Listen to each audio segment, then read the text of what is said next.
El día de hoy vamos a hablar de un tema que es interesante y que mucha gente busca, ¿no? Y es el tema de la trascendencia, el hecho de trascender.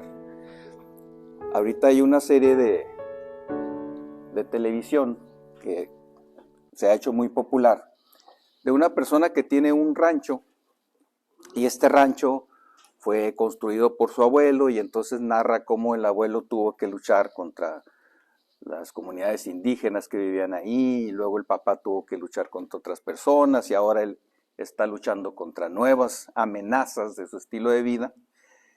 Y él dice que quiere defender el legado de su abuelo, ¿no? Y piensa mucho en su papá, en lo que es su papá, entonces busca defender esa parte, digamos, histórica que él recibió como herencia.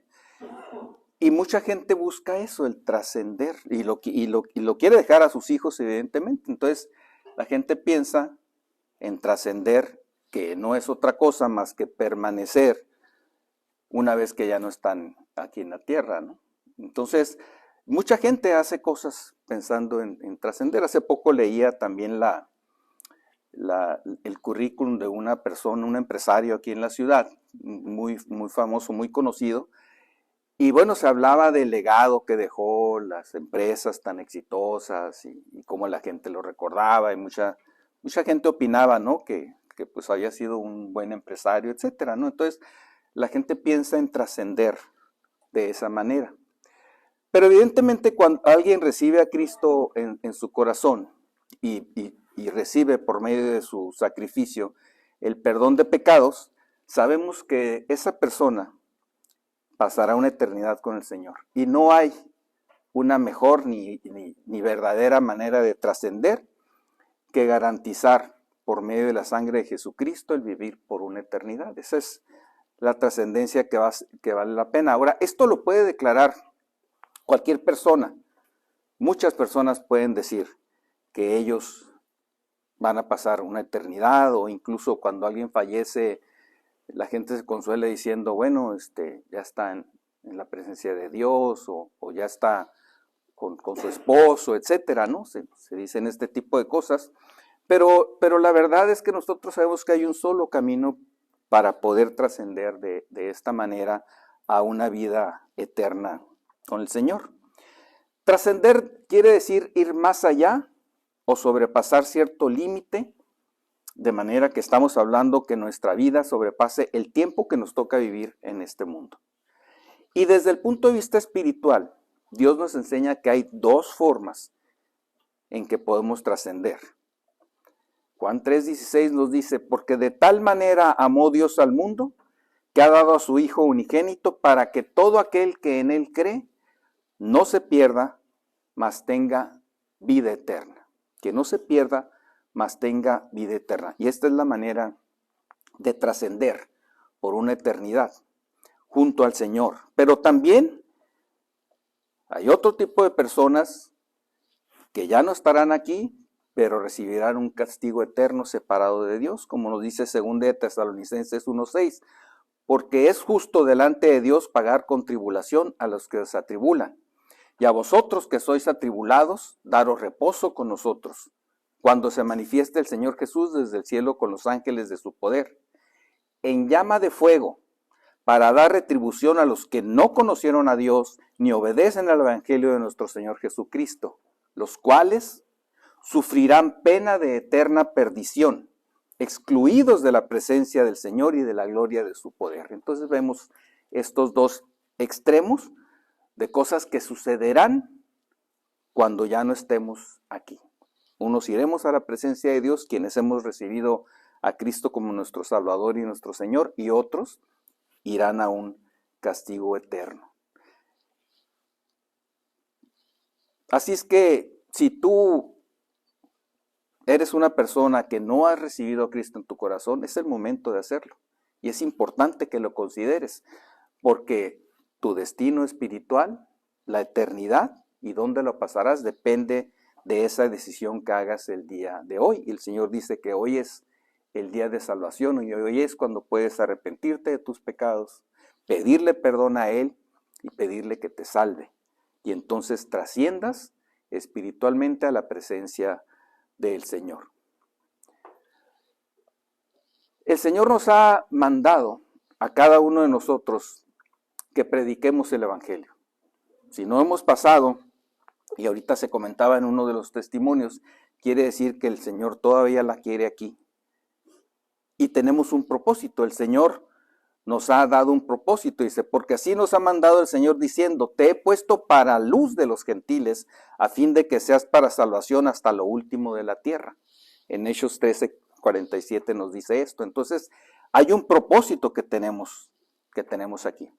Y el día de hoy revisaremos la vida de un creyente que buscó hacer la voluntad de Dios y que el ejemplo trasciende hasta nuestros días. Y aquí sí podemos hablar de una persona que trasciende a la eternidad, pero que el ejemplo permanece aquí. Nosotros como creyentes, decíamos, tenemos un mandato del Señor y eventualmente cuando ya estemos en su presencia, ¿cómo nos recordará a la gente que permanezca aquí? ¿Cuál será nuestro legado, no? Hablando del ejemplo con el que inicié, ¿cuál será nuestro legado? ¿Cómo nos recordará la gente? Y entonces, bueno, vamos a buscar el día de hoy, analizar la vida de una persona que nos sirva de ejemplo para analizar nuestra propia vida y ver qué estamos haciendo para el Señor. Y el título de la predicación es, sé un creyente que trasciende. Fíjense que el libro en el que está sustentado, el pasaje en el que está sustentada la predicación, normalmente habla de otro personaje, porque hay varios personajes en esta historia. Y hay un personaje que se distingue muchísimo, que tiene incluso el nombre del libro, que es Ruth. Pero hay otro personaje al que, como dijeran en las películas en Hollywood, es el coprotagonista, que es del que vamos a hablar el día de hoy, porque no siempre se habla de él, que es Boaz, y del cual vamos a aprender y vamos a revisar nuestra vida a la luz de la palabra de Dios. Vamos a leer el capítulo 2, del 1 al 16. Dice, tenía Noemí un pariente de su marido, del libro de Ruth, capítulo Ruth 2, del 1 al 16. Tenía Noemí un pariente de su marido, hombre rico de la familia de Elimelech, el cual se llamaba Boaz. Y Ruth, la moabita, dijo a Noemí, te ruego que me dejes ir al campo y recogeré espigas en pos de aquel a cuyos ojos hallaré gracia. Y ella le respondió, ve, hija mía. Fue pues y llegando espigó en el campo en pos de los segadores, y aconteció que aquella parte del campo era de Boaz, el cual era de la familia de Elimelech. Y aquí que Boaz vino de Belén y dijo a los segadores, Jehová sea con nosotros. Y ellos respondieron, Jehová te bendiga. Fíjense cómo lo saludó. Él dijo, Jehová sea con vosotros. Y ellos respondieron, Jehová te bendiga. Y Boaz dijo a su criado, el mayordomo de los segadores, ¿de quién es esta joven? Y el criado mayordomo de los segadores respondió y dijo, es la joven moabita que volvió con Noemí de los campos del Moab. Ya dicho, te ruego que me deje recoger y juntar tras los segadores entre las gavillas. Entró pues y está desde por la mañana hasta ahora sin descansar, ni aun por un momento. Entonces Booz dijo a Ruth, oye, hija mía, no vayas a espigar a otro campo ni pases de aquí, y aquí estarás junto a mis criadas. Mira bien el campo que siguen y síguelas, porque yo he mandado a los criados que no te molesten. Y cuando tengas sed, ve a las vasijas y bebe del agua que sacan los criados. Ella entonces, bajando su rostro, se inclinó a tierra y le dijo, ¿por qué he hallado gracia en tus ojos para que me reconozcas, siendo yo extranjera? Y respondiendo Booz le dijo, he sabido todo lo que has hecho con tu suegra, después de la muerte de tu marido, y que dejando a tu padre y a tu madre y la tierra donde naciste, has venido a un pueblo que no conociste antes. Jehová recompense tu obra y tu remuneración sea cumplida de parte de Jehová, Dios de Israel, bajo cuyas alas has venido a refugiarte. Y ella dijo, Señor mío, halle yo gracia delante de tus ojos, porque me has consolado y porque has hablado al corazón de tu sierva. Ahora, no soy ni como una de tus criadas. Y Booz le dijo a la hora de comer, ven aquí y come del pan y moja tu bocado en el vinagre. Y ella se sentó junto a los segadores, y él le dio el potaje y comió hasta que se sació y le sobró. Luego se levantó para espigar, y Booz mandó a sus criados diciendo, que recoja también espigas entre las gavillas, y no la avergoncéis. Y dejaréis también caer para ella algo de los manojos, y lo dejaréis para que lo recoja, y no la reprendáis. Decíamos que usualmente nos enfocamos cuando leemos esta parte principalmente en la actitud de Ruth, que es una actitud bellísima que nos enseña realmente mucho de la actitud correcta delante del Señor, del amor que tenía ella hacia su suegra, y sobre todo del deseo que tenía de conocer al Dios de Israel. Pero hoy vamos a poner, digamos, el foco en Booz, y vemos que Booz era un hombre de fe ejemplar. Y en primer lugar, un creyente que trasciende tiene un buen testimonio. Vamos situándonos en el contexto histórico del libro de Ruth. Booz es un hombre destacado en la historia de Israel. Su linaje se remonta a Rahab, la mujer cananea que encontró gracia delante de Dios. Recordarán ustedes cuando el pueblo de Israel mandó a 2 espías, y Rahab les permitió a ellos el que pudieran realizar esta labor, y los escondió. Y podemos ver cómo Dios utiliza a personas de diferentes orígenes para cumplir sus propósitos divinos. Booz era una persona que tenía un buen testimonio, y esto podemos verlo primeramente en la manera en que se llevaba con sus trabajadores. Dice, dijo a los segadores, Jehová sea con vosotros, y ellos respondieron, Jehová te bendiga. Realmente este pequeño diálogo que podemos ver aquí nos dice mucho de esta relación que ellos tenían, y que el centro de la relación pues era Dios, era Jehová, y en torno a él pues era tanto el saludo como el deseo de prosperidad que sus trabajadores le dan a él. Jehová te bendiga. Vos eres un hombre de fe. Yo he podido observar en mi vida cómo la gente se dirige a mí desde hace algunos años, principalmente desde que recibí al Señor, pero algunos años después, porque al principio evidentemente la gente tenía dudas de mi salvación o qué estaba pasando en mi vida, pero me doy cuenta, cuando me dan buenos deseos, mencionan a Dios, mencionan una bendición, o tratan de hacer alusión a algo con referencia al Señor. Y aún personas que tienen un lenguaje muy diferente, que hablan de otras cosas, y que conmigo, entre nosotros hablábamos también, pues con groserías y cosas así, ahora cuando se dirigen a mí lo hacen de una manera cuidadosa, digamos así, ¿no? Y esto me hace a mí pensar que realmente se puede ver el fruto del trabajo de Dios en mi vida, y que ellos entonces lo puedan identificar, independientemente de que reciban al Señor o no.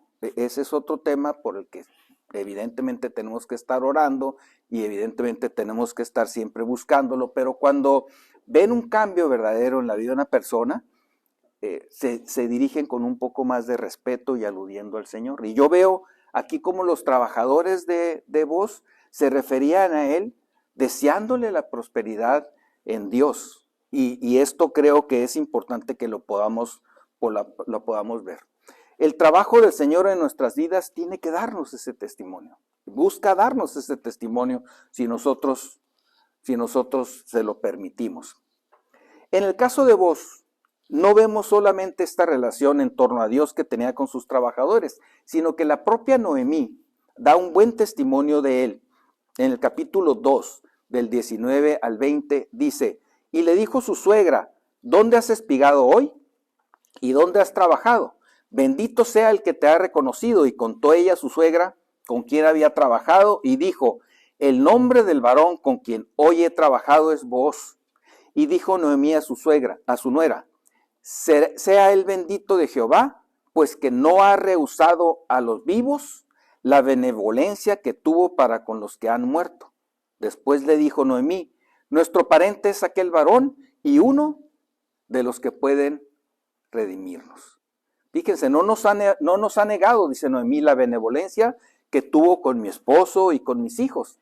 Es decir, que Booz anteriormente ya había ayudado a Elimelec, el difunto esposo de Noemí, a ella y a sus hijos, y tenía un buen testimonio delante de ella, como ella misma lo mencionaba. Y hay otra forma en que podemos, en este caso, inferir que Booz era un creyente entregado, y esta es la situación por la que pasaron todos los habitantes de Canaán. Porque la historia de Noemí, de su esposo Elimelec y de su familia inicia en el capítulo 1, y vamos a leer del 1 al 4. Dice, aconteció en los días que gobernaban los jueces, que hubo hambre en la tierra, y un varón de Belén de Judá fue a morar en los campos de Moab, él y su mujer y 2 hijos suyos. El nombre de aquel varón era Elimelec, y el de su mujer, Noemí. Y los nombres de sus hijos eran Mahalón y Kelión, efrateos de Belén de Judá. Llegaron pues a los campos de Moab y se quedaron allí. Y murió Elimelec, marido de Noemí, y quedó ella con sus 2 hijos, los cuales tomaron para sí mujeres moabitas. El nombre de una era Orfa y el nombre de la otra Ruth, y habitaron ahí unos 10 años.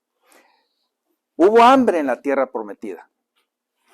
Ellos vivían en la tierra que Dios les había destinado desde los tiempos de Abraham. Y Dios había cumplido su promesa instalándonos en esa tierra. La tierra que habían conquistado gracias a la mediación divina y enfrentando a grandes enemigos de los cuales Dios siempre los libró y los sacó adelante. Pero ahora había hambre en esta tierra que solía fluir leche y miel, como la había descrito Dios y como ellos mismos la habían descrito también cuando llegaron a ella.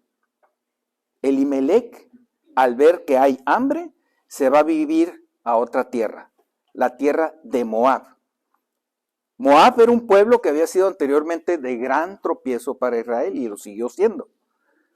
Pero Booz, contrario a lo que hizo Elimelec, decide quedarse, como podemos inferir del hecho de que él era muy próspero, tan solo 10 años después de que Elimelec tomara la decisión de abandonar la tierra. Cuando Dios permite una situación así como esta, que parece contradictoria, que es a veces difícil de entender para nosotros, por más que nos esforcemos, es porque tiene un propósito. ¿Cómo pudo haber pensado Elimelec que habiéndonos prometido una tierra que fluía leche y miel el Señor, ahora tengamos hambre por falta de producción? ¿Qué pasó por la mente de Elimelec cuando esto sucedió? Que dice, no, vámonos de aquí y vámonos a Moab. Moab decíamos que era un pueblo antagonista del pueblo de Israel que lo había estorbado en varias ocasiones. Recordemos que ese pueblo fue fundado por Moab, el cual era hijo de Lot y de su hija mayor, en un acto pecaminoso que cometió esta chica al emborrachar a su padre y luego tener descendencia. Él tiene a este hijo y de ahí provenía el pueblo de Moab y siempre fue de tropiezo para Israel. Elimelec era originario de esa tierra. Tanto a él como a Noemí seguramente les tocaron los tiempos de bonanza en ese mismo lugar.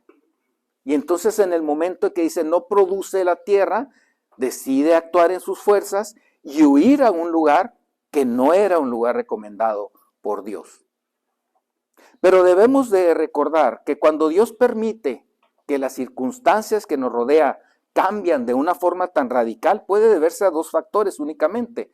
O es una disciplina de Dios, que pasará en cuanto entendamos, reconozcamos nuestro pecado, nos arrepintamos y pidamos perdón a Dios, o es una prueba de fe, que tiene como propósito mostrarnos a nosotros mismos lo débiles que podemos ser o reafirmarnos en nuestra propia fe.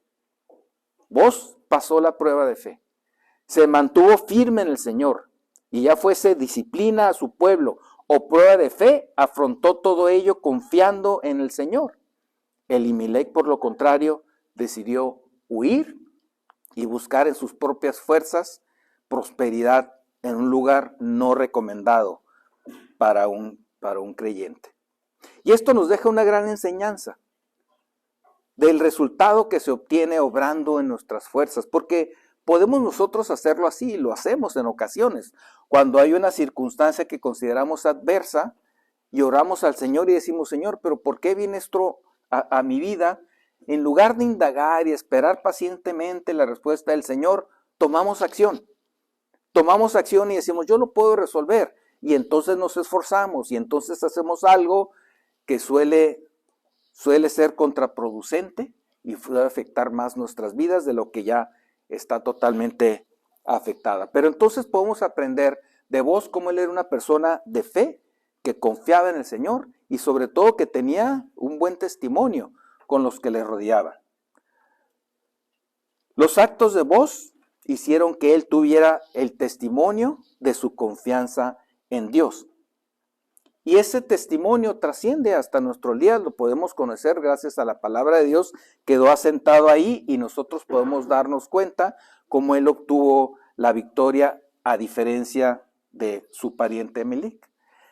Vamos también a ver en segundo lugar que un cristiano que trasciende busca la honra de Dios. Un creyente que trasciende busca la honra de Dios. Y vemos en el capítulo 2, versículos 10 al 12 que dice, ella entonces bajando su rostro se inclinó a tierra y le dijo, ¿por qué he hallado gracia en tus ojos para que me reconozcas siendo yo extranjera? Y respondiendo vos le dijo, he sabido todo lo que has hecho con tu suegra después de la muerte de tu marido y que dejando a tu padre y a tu madre y la tierra donde naciste, has venido a un pueblo que no conociste antes. Hasta aquí está hablando de la actitud de Ruth para con su suegra y cómo ella la ha apoyado. Pero en el versículo 12 dice, Jehová recompense tu obra y tu remuneración sea cumplida de parte de Jehová, Dios de Israel, bajo cuyas alas has venido a refugiarte. Vos tiene muy claro lo que Ruth ha hecho hasta el momento. Decidió acompañar a su suegra, no dejarla sola, bajo ninguna circunstancia, dejó atrás a su propia familia, dejó atrás su religión y sus dioses y buscó al Dios de Israel. Y esta parte la destaca vos cuando le dice, bajo cuyas alas has venido a refugiarte. Veamos cómo lo narra la historia. En el capítulo 1, del 5 al 18 dice, y murieron también los dos, Malón y Queleón, del 5 al 18, quedando así la mujer desamparada de sus dos hijos y de su marido. Es decir, murió su marido, murieron sus dos hijos. Entonces se levantó con sus nueras, con las que se habían casado sus dos hijos, y regresó de los campos de Moab, porque oyó en el campo de Moab que Jehová había visitado a su pueblo para darles pan. Ya había pasado la condición de pobreza por la que estuvieron tal vez estos 10 años de los que se menciona que estuvieron en Moab. Salió pues del lugar donde había estado y con ella sus dos nueras y comenzaron a caminar para volverse a la tierra de Judá.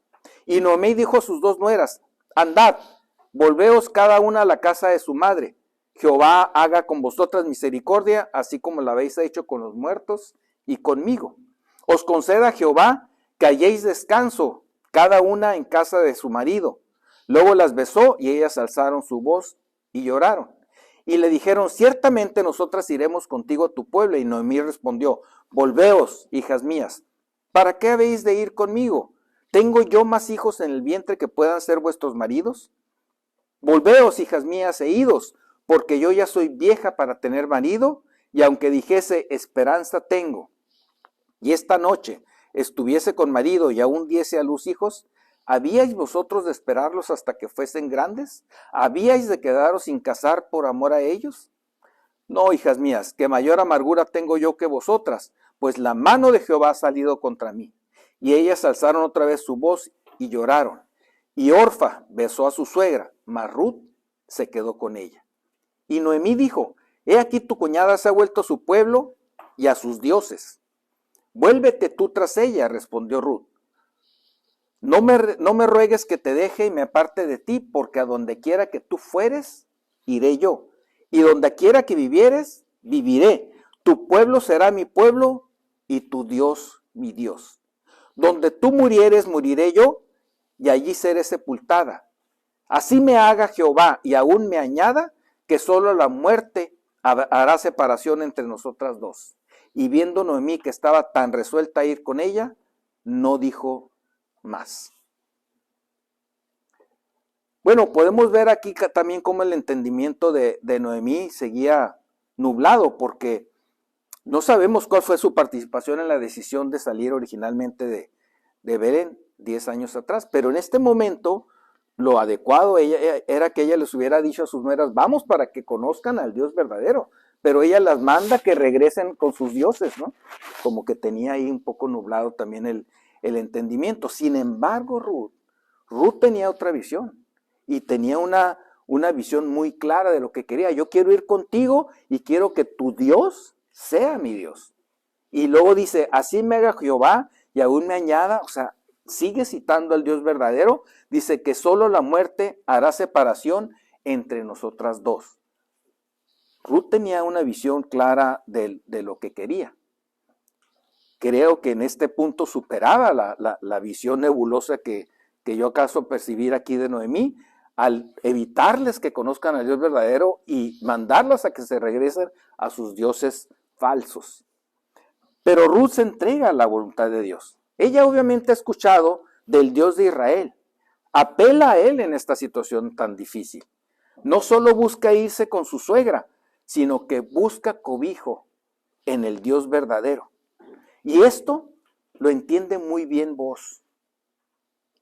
Cuando le dice que ha sabido todo lo que ha sucedido, que ha sabido lo que ha hecho por su suegra, que se ha enterado de ello, y dice, Jehová recompense tu obra. El Dios de Israel, bajo cuyas alas has venido a refugiarte. También vos tenía una visión espiritual. Y dijo, no has únicamente sido fiel a tu suegra, cuidado a tu suegra, sino que además has venido a refugiarte con el Dios verdadero. Vos tenía esta visión tan clara y bueno, también él se comportaba de una manera generosa y bondadosa. Él decidió participar de forma activa en la obra de Dios, dándole a él la gloria y la honra y velando también por el cuidado del testimonio de Dios. El Dios bajo cuyas alas había venido Ruth a refugiarse y al cual vos amaba y buscaba seguir difundiendo su obra. Para él era muy importante que esta chica que estaba buscando el cobijo con Dios, lo pudiera obtener y ser él un medio para que ella pudiera ser bendecida por el Señor y ser un medio para que ella lo conociera verdaderamente. De esta forma vemos como un creyente verdadero, un creyente que trasciende, busca siempre la gloria y la honra de Dios. Y esto es algo muy importante que debemos nosotros de ver en nuestra vida. Evaluar nuestra vida, si nuestra conducta es de acuerdo a lo que el Señor quiere, si nuestra vida le da la gloria y la honra a Dios, si en todo lo que hacemos nosotros vemos cómo el Señor nos está prosperando y le damos a Él la gloria y hablamos siempre en nombre de Él, porque podemos caer en el error de creer que algunas de las cosas que suceden puedan ser por nuestra inteligencia, por nuestra capacidad, por nuestra facilidad de relacionarnos o X situación. Pero nada de lo que tenemos es por nuestros méritos. No tenemos absolutamente ningún mérito.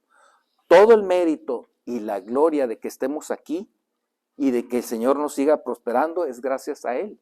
Y esto lo debe reflejar nuestra vida y nosotros debemos obrar en consecuencia. Y vamos a ver en tercer lugar que un cristiano que trasciende hace la voluntad de Dios. Y eso es algo muy, muy importante, porque si vivimos aquí, como decíamos al principio, si estamos todavía aquí, es únicamente para hacer la voluntad de Dios. El día que el Señor piense que no estamos siendo útiles, pues Él nos tomará y nos recogerá. O cuando al final de cuentas ya hayamos transitado por todo nuestro camino y llegue el momento de partir a Él, pues Él tiene un tiempo para cada uno de nosotros en el que nos va a recoger. Pero hacer la voluntad de Dios en nuestra vida es el único propósito por el cual Dios nos tiene. a quienes hemos sido rescatados por Él. Hacer su voluntad, pues de no hacerlo, no tendríamos ninguna razón para permanecer vivos en esta tierra. Y me refiero a la vida terrenal. Este propósito lo tenía claro vos, el poder participar de la obra de Dios. Y es importante que nosotros meditemos en nuestra vida qué estamos haciendo con los días, como se comentaba hace un ratito, los días que pasan tan rápido, los meses que pasan tan rápido, los años que pasan tan rápido. Y quién dijera que hace ya un mes que estamos festejando Navidad y que estamos ahí con la familia y ya pasó un mes, más de un mes. La vida se va rápido. Pero ¿qué estamos haciendo con nuestra vida? ¿Cuál es el propósito de nuestra vida? Tenemos un propósito y el propósito debe ser espiritual. Quienes hemos recibido a Cristo tenemos un propósito espiritual por el cual permanecemos aquí. Un cristiano que trasciende tiene clara esta situación y tiene también el deseo de cumplir este propósito en su vida. Y esto dejará entonces un buen testimonio delante de los demás y un testimonio también que continuará cuando esa persona ya no esté aquí. Vos desde el primer momento buscó la forma de ayudar a Ruth en ese propósito de alimentarse ella y alimentar a su suegra. Dio instrucciones para que intencionalmente les dejaran más comida de la que normalmente pudiera sobrar en la cosecha. Dio instrucciones de que dejaran caer intencionalmente algunas gavillas. Dice, luego se levantó para espigar y Booz mandó a sus criados diciendo, que recoja también espigas entre las gavillas y no la avergoncéis. Y dejaréis también caer para ella algo de los manojos y lo dejaréis para que lo recoja y no la reprendáis. Sabemos de la conducta ejemplar de Ruth. Ella estuvo trabajando sin descanso, dice la palabra de Dios, hasta la noche. Incluso le llevó a su suegra parte de la comida que a ella le había sobrado. En lugar de decir, bueno, en la noche voy a cenarme esta parte, no, se la llevó a su suegra y le compartió pues las bendiciones que ella estaba recibiendo por la conducta de Booz. Pero lo que Booz hace nos recuerda la misericordia de Dios. Tal como la misma Ruth le dijo, ella era extranjera, provenía de un lugar en donde anteriormente sus mujeres habían sido de tropiezo a los hombres de Israel. Los habían a propósito desviado del Dios verdadero y llevado sus religiones con el propósito de tropezarlos y de apartarlos de Dios. Las mujeres de Moab habían sido de gran tropiezo para Israel. Ella entendía que no tenía ningún merecimiento, pero Booz, al observar la conducta y el anhelo genuino que tenía de conocer a Dios, es que decide ayudarla, decide compartir con ella la misericordia de Dios. La misericordia de Dios nos da todo sin que nosotros merezcamos absolutamente nada. Y eso debemos de tenerlo muy claro. No merecemos nada. Todo lo que tenemos, el Señor nos lo ha dado. Pero ahora venía un asunto mayor. Ya estaba bien este tema de que los voy a ayudar para que coman y se mantengan, pero viene un asunto mayor y más trascendental. Y es la necesidad que tenían de ser redimidas por un pariente cercano. Hasta ahora Booz se ha mostrado bondadoso, pero ahora enfrenta un compromiso muy importante que involucra su dinero y que involucra a su misma persona. Y es el hecho de redimir, que era una de las costumbres que se tenía en Israel. Y redimir quiere decir rescatar o comprar de nuevo propiedades o esclavos. También quiere decir liberar de cautividad física. Y dentro de la forma de la organización que Dios le da al pueblo de Israel, introduce este concepto de redimir y que durante cierto tiempo, venía un tiempo que se llamaba el jubileo, en el que se regresaban todas las pertenencias a quien originalmente eran. Pero en un momento de mala administración, de pérdidas o de cualquier situación que los llevara, ahora se llamaría la bancarrota, ellos podían vender sus tierras o alquilarlas, vamos a decirlo así, y en algún tiempo les serían regresados. Esta es una forma de justicia social verdadera, no como la que a veces nos venden los políticos. Era realmente una organización muy, muy eficaz. Y en este caso, además, siempre había la línea del padre, y siempre tenía que haber un varón que era el responsable de la administración, de la hacienda, el responsable espiritual también, y el que podía redimir cuando no había otro varón, pues era el pariente más cercano, que este es el caso.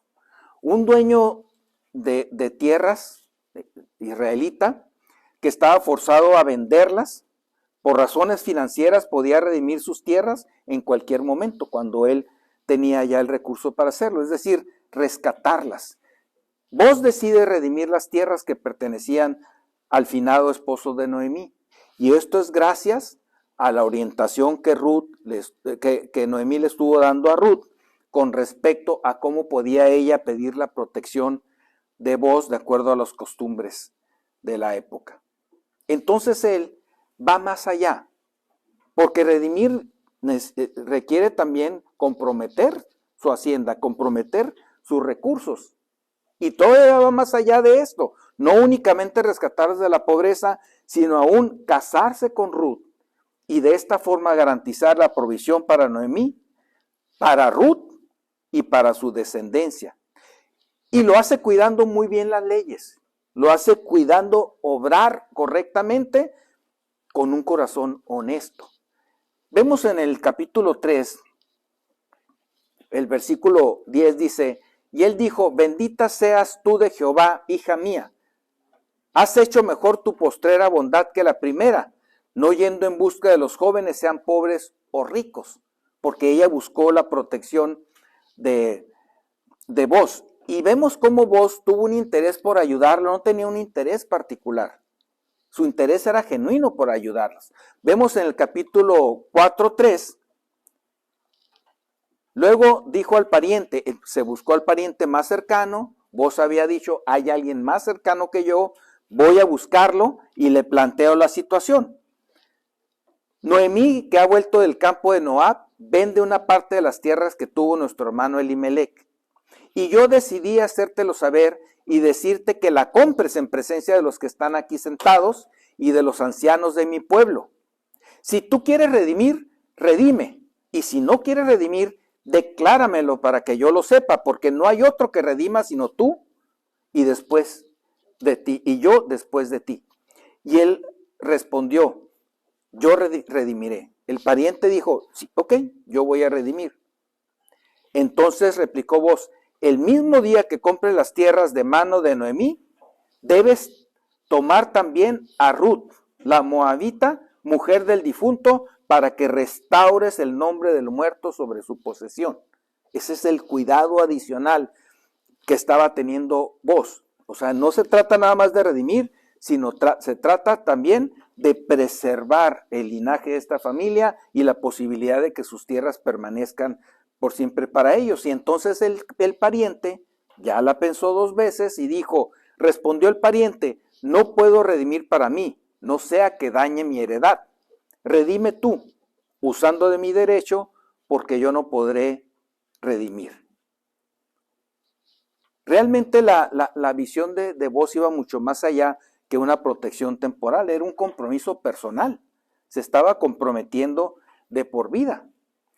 Y Vos dijo a los ancianos y a todo el pueblo, vosotros sois testigos hoy de que he adquirido de mano de Noemí todo lo que fue de Elimelec y todo lo que fue de Quelión y Malón, y que también tomo por mi mujer a Ruth, la moabita, mujer de Malón, para restaurar el nombre del difunto sobre su heredad, para que el nombre del muerto no se borre de entre sus hermanos y de la puerta de su lugar. Vosotros sois testigos hoy. Él no tenía un motivo personal, era genuino su deseo de ayudarlos y de restaurar la heredad a esta familia. Y vemos cómo estas acciones que tuvo él y este testimonio tan bello, porque así como el de Ruth me parece muy bello testimonio, pero también vos, la actitud que tuvo siempre me es de mucha bendición y me hace revisar mi vida ante lo que él hacía. Produjo después también dentro de su linaje el que pudieran ser partícipes de la venida del Señor Jesucristo. En esa línea se ubicó. Y cómo el Señor utiliza tantas circunstancias tan diversas, tantas personas tan diversas, personas que de primera instancia pudieran ser descalificadas por nosotros, y el Señor, conociendo los corazones de las personas, los utiliza para formar parte, en este caso, del linaje de David y evidentemente del linaje por el cual el Señor Jesús vino a este mundo. Nos dice Mateo 1, 5 y 6. Dice, Salmón engendró de Rahab a Boz. Boz engendró de Ruth a Obed, y Obed a Isaí. Isaí engendró al rey David, y el rey David engendró a Salomón, de la que fue mujer de Urías. Y así se sigue hasta llegar a la genealogía del Señor Jesucristo. Pero fíjense cómo termina siendo bisabuelo Boz, termina siendo bisabuelo de David, gracias al hijo que tuvo con Ruth, la mujer moabita. Y vemos entonces la trascendencia de los actos aquí.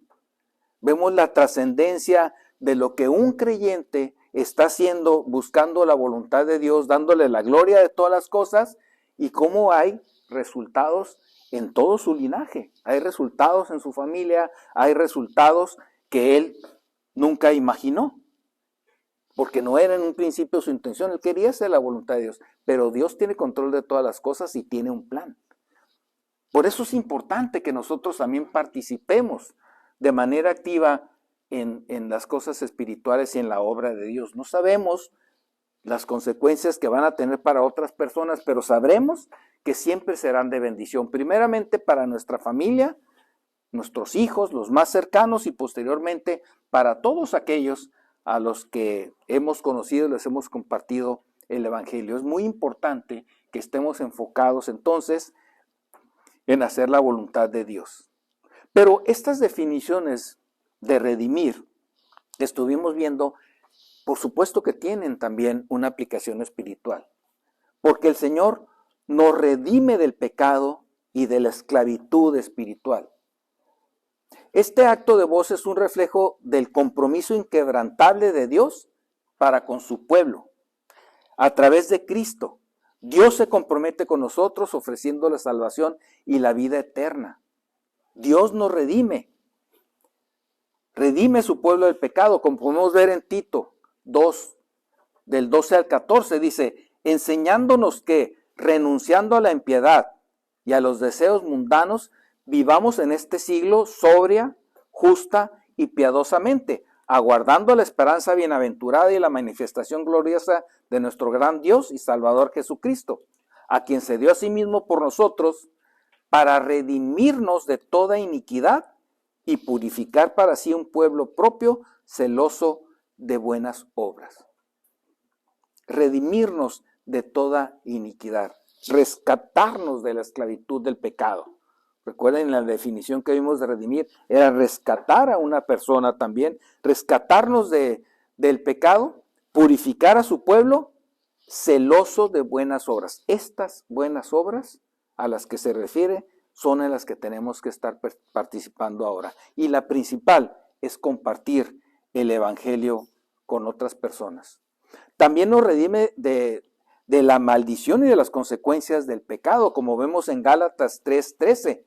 Así lo dice literal, 3:13 y 14, Gálatas 3:13 y 14 dice, Cristo nos redimió de la maldición de la ley, hecho por nosotros maldición, porque está escrito, maldito todo el que es colgado en un madero, para que en Cristo Jesús la bendición de Abraham alcanzase a los gentiles, a fin de que por la fe recibiésemos la promesa del Espíritu.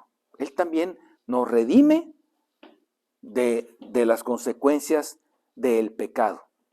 Entonces podemos ver en esta historia la bonita actitud de Boaz, la fidelidad que él tiene hacia el Señor, el testimonio que tiene delante de las personas y cómo él actúa siempre en consecuencia de la voluntad de Dios. Y esta historia culmina con el matrimonio de Boaz y de Ruth y de la bendición que Dios derrama sobre ellos al ponerlos, decíamos, dentro de la línea del linaje del Señor Jesucristo. La historia de Boaz en el libro de Ruth nos muestra un hermoso cuadro de la redención y del amor de Dios. Al igual que Boaz redimió a Ruth, Dios nos redime a través de Cristo. Que esta historia nos inspire a cada uno de nosotros para vivir vidas dedicadas al Señor, para que tengamos un buen testimonio delante de las personas, para que buscamos trascender en las personas que nos rodean por medio del compartir el Evangelio, de un testimonio de fidelidad al Señor y de que las personas sepan que hay una vida más allá y que esa vida depende de las decisiones que tomen mientras estén aquí en la tierra. La salvación es gratuita. La salvación es por gracia, dice el Señor. Pero es necesario que las personas se arrepientan y le pidan al Señor que entre en sus vidas y que sea el Señor de ellas. Vamos a mantenernos en oración como creyentes y oremos para que este ejemplo de Boaz realmente se arraigue en nuestros corazones y nosotros podamos tener también esta misma actitud y poder ser de bendición a otras personas y que el día de mañana podamos desde el cielo ver cómo el legado que pudimos haber dejado aquí sigue produciendo nuevos frutos, pero para ello tenemos que mantenernos firmes en la voluntad del Señor, haciendo las buenas obras que Él dejó preparadas para nosotros. Que el Señor los bendiga.